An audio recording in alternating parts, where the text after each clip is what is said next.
ज़ंस्कर की पुरसुकून वादियों में एक रूहानी फ़िज़ा तब कायम हुई जब his holiness the 14 Dalai Lama ने अपना दौरा किया, जो उनकी 90वीं सालगिरह के चंद हफ्तों बाद हुआ। मौसम के 2 दिनों की खराबी के बावजूद आखिरकार उनका हेलीकॉप्टर पदुम हेलीपैड पर उतारा गया, जहां पे उनका इस्तकबाल किया गया। मॉन्क्स, नन्स, मकामी बाशिंदे और लद्दाख एडमिनिस्ट्रेशन के सीनियर ऑफिसर्स ने उनका तहे दिल से खुशामदीद किया। His holiness the 14 Dalai Lama का लद्दाख के साथ एक ख़ास ताल्लुक़ है, एक ऐसा जज्बाती ताल्लुक़ जो सालों से बरकरार है। उनका कहना है कि लद्दाख उन चंद मकामात में से हैं जहाँ पे उनको सबसे ज़्यादा सुकून मिलता है। यहाँ के लोगों की सादगी, उनका ईमान और उनका दूसरों के लिए इज़्ज़त भरा रवैया उनके दिल को छू जाता है।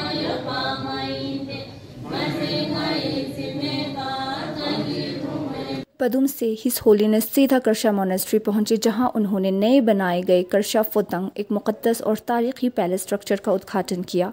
यही नहीं, उन्होंने समर मेगा सिंपोजियम का भी आगाज़ किया, एक स्पिरिचुअल और एकेडमिक गैदरिंग जिसमें लद्दाख के मुख्तलिफ हिस्सों से आए स्कॉलर्स, मॉन्क्स, तुल्कुफ्स और स्टूडेंट्स ने हिस्सा लिया।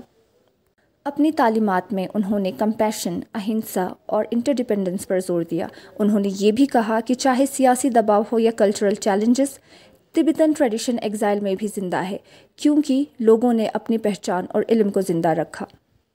होलीनेस ने ज़ंस्कर के बुद्धिस्ट और मुस्लिम्स के दरमियान अमन और यकजिहाती का पैगाम दिया। उन्होंने कहा कि वो पहले भी मस्जिदों और मदरसास जा चुके हैं, मुस्लिम लीडर्स से मिल चुके हैं और ये ज़रूरी है कि हर मज़हब का एहतराम हो। ज़ंस्कर जैसे मल्टी फेथ रीजन में उनका ये पैगाम दिल से सुना गया। अहम ऑफिशियल्स भी शामिल थे। हेल्थ, टूरिज़म, PWD और पावर डिपार्टमेंट्स के हेड भी मुकम्मल इंतज़ाम में लगे रहे। इस दौरे को इंक्लूसिव बनाया कई कम्युनिटी ऑर्गेनाइजेशंस ने भी, जैसे Zanskar Buddhist association, Anjuman Sahib Zaman, IKMT Kargil and Anjuman Moinul Islam Zanskar. उनकी शामिलियत ने दलाई लामा के पैगाम को और भी गहरा बनाया। 3 जुलाई से 10 जुलाई तक मीटिंग्स और प्लानिंग्स होती रहीं, जिनमें ट्रांसपोर्ट, एकोमोडेशन, हेल्थ, सैनिटेशन और इमरजेंसी सर्विसेज का इंतज़ाम किया गया। वेदर डिलेज के बावजूद ये विज़िट एक कल्चरल और स्पिरिचुअल सक्सेस बन गया।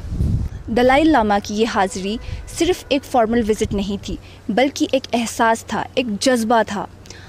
उनका पैगाम तालीम, अमन और इंटरफेथ रिस्पेक्ट ज़ंस्कर के लोगों के लिए एक रोशनी की तरह था।